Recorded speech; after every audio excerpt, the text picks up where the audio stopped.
Olá pessoal, tudo bem com vocês? Sejam todos muito bem-vindos aqui ao Clube dos Dividendos. Eu sou Bruno Mazzoni. Vídeo de hoje vou trazer para vocês uma atualização de uma queridaça aqui do canal, que é a Vale. Então vou aproveitar o vídeo anterior que eu postei da Vale, deixo nos comentários fixados ou na descrição ou no card aqui, onde eu projetei preço-alvo tanto para ela quanto para o minério de ferro, e o minério de ferro tocou esse preço-alvo. E eu comentei para vocês no último vídeo, a partir desse toque eu estaria mais olhando compras para Vale, mesmo sendo um intervalo de não muito interesse para o minério de ferro, a sazonalidade é só lá em setembro, também compartilhado no vídeo anterior, mas eu olharia para um repique comprador. Então agora, pessoal, esse vídeo aqui, prestação de contas do vídeo da Vale, tá? Para entregar para vocês, como eu sei que tem muita gente ali investindo, diminuindo, aumentando posição, querendo ser ou não tático, eu vou tentar englobar para todos vocês, mas principalmente, né, para você que se importa ali com o preço. Então esse vai ser a principal tônica do vídeo. Seja muito bem-vindo aqui. E as pautas, pessoal, para ver se você se interessa ou não, serão, né, as performances da Bolsa Global, performance do papel do Ibovespa e principalmente performance da Vale no ano, tá? Para a gente dar uma olhadinha. Cenário para o Ibovespa no dia de hoje. Hoje é dia 11, então estamos tendo uma quedinha um pouquinho mais forte, tá? Cenário para você de 2023, uma aposta ou outra. Vamos ver quais são os dois cenários que eu coloco e como que a gente modifica os aportes. Venho batendo bastante nessa tecla, tá? Inclusive foi muito cornetado porque vendi posição na Taesa, vendi posição na Unipar, e aí eu vou comentar um pouquinho disso na carteira tática lá da CDI, que eu sempre deixo na descrição para vocês que quiserem acompanhar a nossa carteira do Clube dos Dividendos, carteira de Position Trade por lá. Preço-lucro do Ibovespa e comentários muito relacionados à Vale. Tá? Depois a gente vai para os múltiplos, uma historinha aqui e quando que ela vai pagar de novo dividendos, ou pelo menos a gente espera que tenha ali volúpia à espera dos dividendos. Dividend yield, para a gente tentar traçar o desconto ou não da Vale nesse momento. Tá? E aí eu caio no minério de ferro, prestação de contas em relação ao vídeo anterior, chegou em ponto importante, e aí essa expectativa de curto prazo, né, de um repique comprador, eu vou mostrar os alvos da Vale para esse repique comprador. E aí, como uma adição aqui ao vídeo, se der tempo, né? Se eu ver ali que a minutagem tá bacana, eu falo sobre ouro. Se você não quiser aí ficar em metálicos que são muito voláteis, me parece que o ouro vai ser o cara mais tranquilinho para esse ano aqui. Certo, pessoal? Então, disclaimer na tela. Do disclaimer, passo pelo convite. Gostou das pautas? Gosta de acompanhar a Vale? Quer que eu fale sobre o Semin?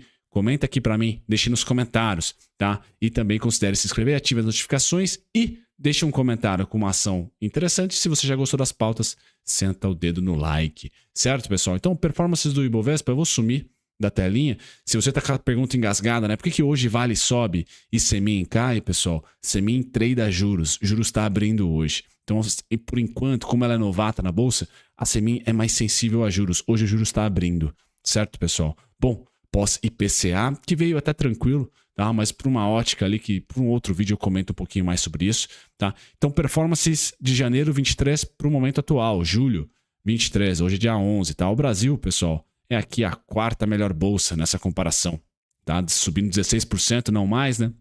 Chile vem na frente e México um pouquinho ainda mais à frente, 26%, pouquinho não, bastante à frente México, tá? Então, grande medalha de olho para o México entre os emergentes. Isso pode dizer algumas coisas para a gente, proximidade ali com os Estados Unidos, então mais investidores conhecem o México e principalmente, pessoal, talvez a gente vá começar a ouvir muito essa palavra em inglês que é nearshoring ou friendshoring, tá? Ou reshoring, que é o quê? Estados Unidos e grandes potências do G7, por exemplo, trazendo para próximo, tá, dos seus países, territórios, ou para dentro do país, tá, ou para países amigos, indústrias, para não ficar mais dependente de China na parte industrial. Por isso que eu não estou tão bullish assim para o minério de ferro seguir correlação com a China nos próximos anos. Vai seguir correlação mais em relação ao G7, como que eles estão investindo nessa reindustrialização de setores estratégicos. Então eu ficaria bem de olho nisso, tá? Nesses termos para quem investe no minério de ferro, né? Essa recolocação ou reinvestimentos em indústrias, vamos dizer assim, específicas, como de chips, tá? Como de mineração de níquel para transição energética, em países amigos ou nos países do G7 em si. Isso vai demandar mais minério de ferro, só que vai ser agora menos polarizado na China. Essa seria a minha grande opinião, certo, pessoal? Então tem que olhar com muito carinho ali como que o México vai ser tratado pelos Estados Unidos, como que o Brasil, Indonésia, Índia, tá? Países, entre aspas, periféricos que podem receber investimentos estrangeiros para tentar fornecer algumas matérias-primas e também, não só commodities, né, alguns outros produtos acabados para os países do G7. Né? A 2020 trouxe essa ótica e isso é positivo para o Brasil. Isso é uma tese positiva para o Ibovespa como um todo e para a economia brasileira como um todo. Estou divagando, pessoal, mas o foco é Vale. Então eu quero falar sobre Vale aqui, que no ano, a Vale cai 27,5%.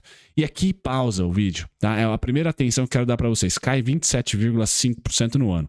E aí quando a gente pula pro minério de ferro, pessoal, o minério de ferro nem de perto caiu tudo isso, tá certo? O minério de ferro começou o ano, se eu tivesse que circular aqui o início do ano do minério de ferro, pessoal, vamos lá, ele estaria neste candle aqui, ó.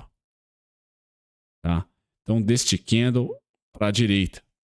Ou seja, se a gente colocar aqui mal e porcamente a sua abertura, nós estamos caindo nesse momento 8,17%. Tá? Então, Vale, sem sombra de dúvidas, nesse ano aqui, fecha a boca de jacaré do ano passado. Lembra ano passado que o minério caía, tá? E a Vale subia. Pois bem, a gente comentava que, caramba, pessoal, será que é a eleição? Será que é a PEC dos benefícios? Será que é algum tipo de trade que a gente não está enxergando? Mas, de fato, ela perdeu um pouquinho a correlação em determinado momento. Agora não, pessoal. Não tem boca de jacaré. Tá bem, as duas estão andando, os dois ativos aí estão bem correlacionados. Certo? Pessoal, para investir na Vale, você tem que estar otimista com o Ibovespa também. Tá certo? Ibovespa testando máximas em um momento importante e eu especulei, fui cornetado, né? Vendi um pouquinho de Taesa para comprar JBS, vendi o Unipar simplesmente pelo alvo, tá? E disse para vocês, pessoal, eu espero, tá? O Small 11 e também o índice Ibovespa retraído 122 que chegou para o 115, 117, 114, 112, 113, tá? Durante essa transição de primeiro para segundo semestre. Tá? Por quê? Juro real alto, commodities caíram, dólar caiu, então exportadoras, que é a grande parte do Ibovespa, deram uma sentida. E tá acontecendo, pessoal. Então, vendi Taesa a 28, tá a 38, acho. Tá lá a 35. Meu preço de compra é 34,80, sei lá, para recomprar. É especulação? Sem dúvida nenhuma, mas por enquanto não perdemos tendência de alta, tem bons argumentos para a Ibovespa, por exemplo, ir lá para os 124 e 125,500 tranquilamente no curtíssimo prazo. Agora, para quem tem tempo e é tático na Bolsa de Valores, prato cheio, né? Prato cheio esse mês aqui de julho, que nós estamos tendo a realização, troca de dinheiro, troca de mão do dinheiro, e aí abre-se grandes oportunidades. Para quê? Para nós sardinhas, para melhorar os nossos preços médios. Basicamente isso, tá certo? Então você tem que estar com dois vieses para julho/agosto, ou que estamos ainda em 2014, tá? Sofrendo aqui muito numa tendência de queda, legal? Então a gente está praticamente batendo aqui nessa tendência de queda. Eu tenho um gráfico mais interessante para vocês, deixa eu ver se eu consigo chegar a ele, tá? Que eu trago para vocês Ibovespa de 2020 a 2023, tá aqui, tá? Então são dois cenários em relação ao aportador de longo prazo, tá? Ou você acredita que a gente tem a manutenção dessa linha de tendência de baixa, tá? Que teve esse fake aqui com o juros subindo, fizemos nova máxima, então foi um topo fake. Então eu excluo ele e fico só com os ombros, não com a cabeça aqui, né?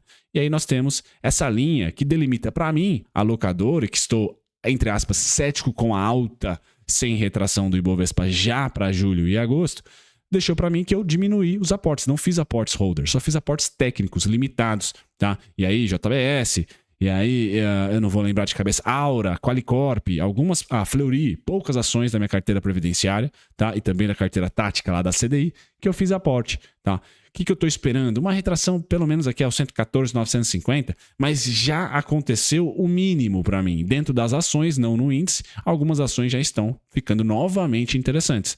Dei o exemplo da Taesa, de 38 para 34, né? 35, opa, para mim ali já é interessante. Então vendi no 38, belisco pouco em 34, 35, belisco mais em 32, se vier para os 28, belisco quase que all-in.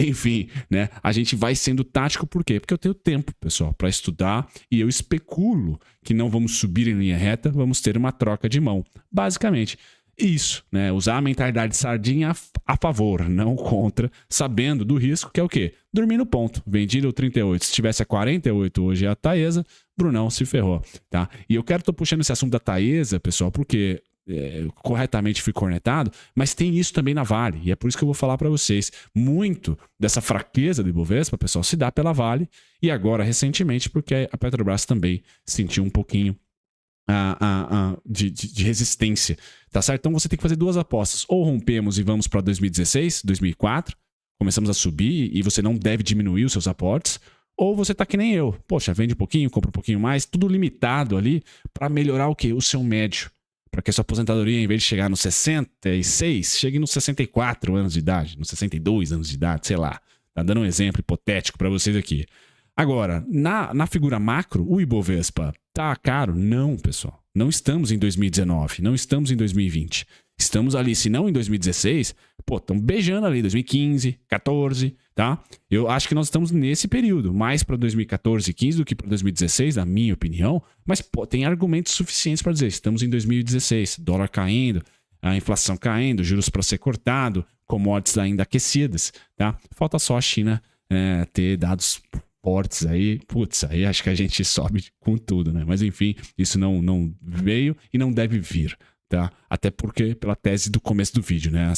O G7 tirando um pouco de investimento da China e tentando investir em outros países amigos ou países próximos deles, para eles terem essa inflação mais conectada com diversas fontes, e não só de um país que, por exemplo, ficou parado no ano de 2022 aí, devido ao problema que eles tiveram mais estendidos com a pandemia. Bom, feito isso, pessoal, esse relatório é muito legal lá no TC, da Economática. Então aqui, ó, PL do Ibovespa, centro dele aqui, a média nos últimos anos é de 12,45 aproximadamente.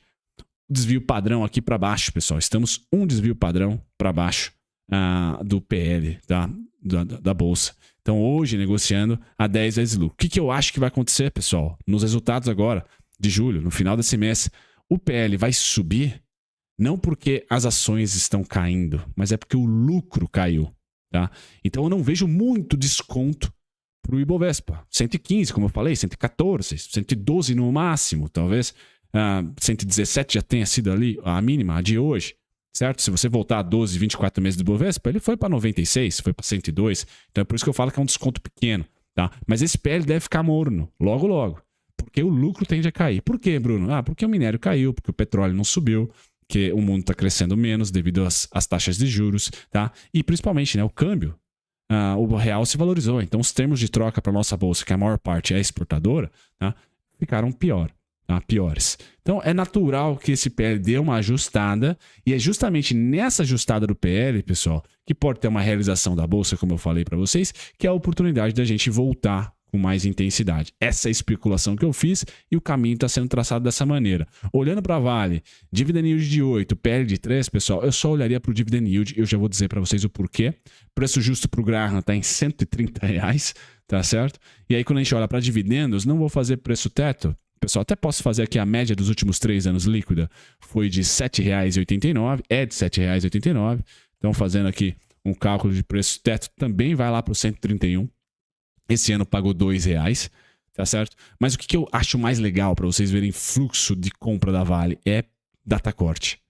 Então, 2022, se tiver correto aqui, o scanner da bolsa, ela só mandou bala no combo ali em agosto, tá? Esse ano aqui, eu também, agosto e dezembro, né? Esse ano eu espero que venha em agosto, tá? Obviamente em agosto, pessoal. Então, passado julho, que é uma treta, a gente deve ter fluxo comprador se aproximando agora no final de julho já. Mesmo com resultado fraco ou médio, por quê? Há expectativa de dividendos, pessoal. E a China reabriu esse ano aqui. Então, deve vir um acumulado interessante ali, principalmente para março. O que foi feito ali entre março e abril, na virada, deve vir um resultado interessante, principalmente no começo do segundo trimestre, não muito por fim, tá? Então, eu tenho expectativa de dividendos sim, tá? Isso deve trazer fluxo já, se não agora, para essa segunda quinzena de julho, um pouquinho mais para o final e com certeza em agosto, independentemente dos resultados, certo, pessoal? Então, olhando sim para a Vale, quem passou pela salameira, essa queda tende a dar uma atenuada e algum repique comprador, seja pelo minério de ferro, que é um dos próximos slides, ou pelo dividendo, tá? E quando que eu vou achar que a Vale está cara, pessoal? Quando o dividend yield está lá nas alturas, tá? Como foi ali em 2021, tá? Agora, 2016, que foi o descontão dela, é quando o dividendo está baixo. porque o minério baixou, porque a crise mundial não vendeu muito, aí ela paga pouco dividendos. Então, o sinal do dividend yield esmiuçando é um sinal de desconto para a Vale por longo prazo, tá? O que pode ser um pouco contraditório para você.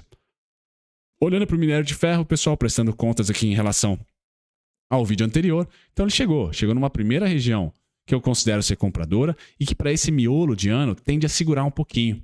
Tá? Ainda tem a expectativa lá dos 88,15, dos 85,90? Sem dúvida, ao longo do ano. Até setembro, principalmente, porque depois de setembro a sazonalidade é compradora para o minério. Mas nesse encruado julho, agosto, pessoal, nós podemos ter um minério resiliente, tá? Lembrando que a Vale caiu mais do que o minério esse ano, então o minério resiliente não necessariamente vai fazer a Vale cair, deve até fazer a Vale poder subir via dividendos, que vem em agosto. Então é difícil olhar para dividendos preditivos. É uma comprinha que começa a ser acelerada, na minha opinião, na Vale, para quem é acionista de longo prazo. E o minério deve dar uma sossegada, tá? Para depois, ali, meio de agosto, né, cair e aí setembro achar o seu fundo. Entre setembro e outubro, como foi aqui nos 2 últimos anos, a sazonalidade do minério aí pós-pandemia. Beleza, pessoal? Então, essa é o meu viés, olhando para o preço da Vale. Então, qual que é a minha expectativa? A minha expectativa é que, de novo, ela frustre um mês vendedor, assim como frustrou, tá? Aqui alguns meses anteriores, onde tem caudas superiores ou faz movimentos grotescos aqui para baixo e depois o mês seguinte é compra, o mês seguinte aqui foi compra, azul, né?